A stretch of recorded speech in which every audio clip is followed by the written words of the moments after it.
Okay, y'all.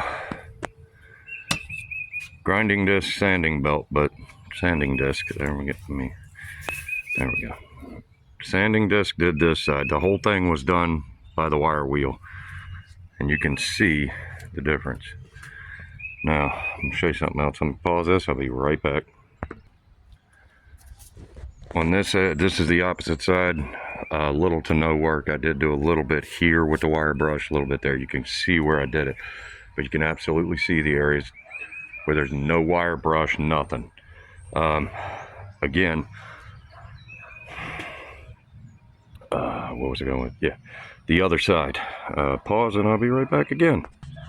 Okay, and here's your difference up close. This much smoother, obviously, because this is the, this is the sawmill cut on there. But,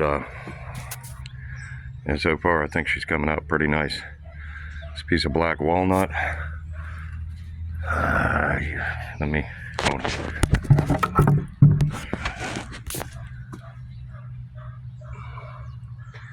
And I know a lot of people aren't really fond of the sapwood when it comes to walnut. But one of the reasons why I like it, having it in there, I mean, look at that, man. Look at that grain pop difference. You can't tell me that ain't cool. A tree that has this on the inside and this on the outside, it's pretty badass, man. Anyway, prepped here. I'll be back with more. Looks like on that side completely cleaned up. I cleaned up the bark that was here, got a lot of that off. Most of it, in all honesty. Where you at? Hit this side up. I still got to hit that with a, it's difficult to see because of where the sun is, but I do have to hit that again with another pass or two. I cleaned up the bark in here. Got that spot cleaned up as well.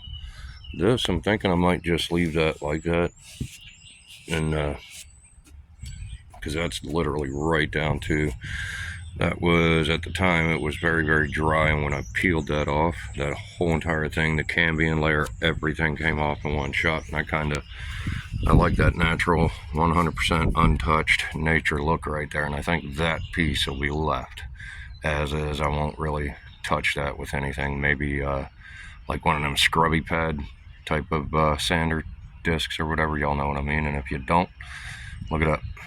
Anyway, that's that so far. I will say that other side's the one that I really like that better, so that'll be the upside. And this here, this I gotta fix. Well, not fix, but probably gonna gouge it out, get it cleaned up. But this, I'm gonna leave this little indention here, and that's because, well, quite frankly, hold on, I'll show you. If you have to move it around a room or something and get your hand under there, guess what? You get a real nice handle there. Get some good purchase on that, especially if you got huge mitts, because that thing spans, what, that much. So, yeah. Step by step, this will eventually be some kind of table. I'm thinking like wrought iron legs or some kind of industrial type legs on the bottom.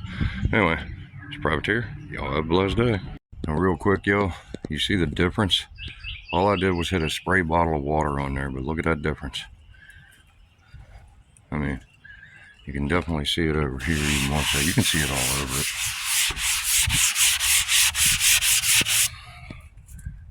Look at that. That's why your finish, your clear coats, all that stuff, that's why it makes such a difference. Anyway, it's Privateer. Y'all have a blessing.